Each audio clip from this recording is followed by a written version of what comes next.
მოდი დავსვათ ესეთი შეკითხვა. წესიერმა, ანუ პატიოსანმა ჯენზი კანდიდატმა, თუ ჩვენ შევეკითხებით, როგორ მოწონს ჩვენი კომპანია, როგორ მოწონს საიტი, როგორ მოწონს ოფისი, გასაუბრება, აპლიკაციები და ასე შემდეგ, რა უნდა გვითხრას, აბა დაფიქრდით.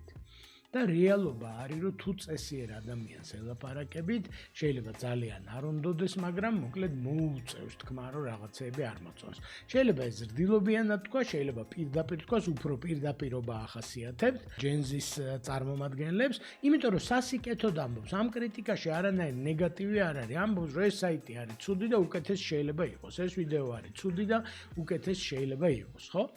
ამიტომ ჩვენ ვამბობთ, რომ წესიერ ჯენზის ბევრი რამე არ მოწონს და ტყუილის თქმა არ უნდა რომ ვითომ მოწონს, უწესო ჯენზიმ უკვე ისწავლა თქვენთვის იმ პასუხების გაცემა, რა პასუხების გაგონებაც თქვენ გინდათ.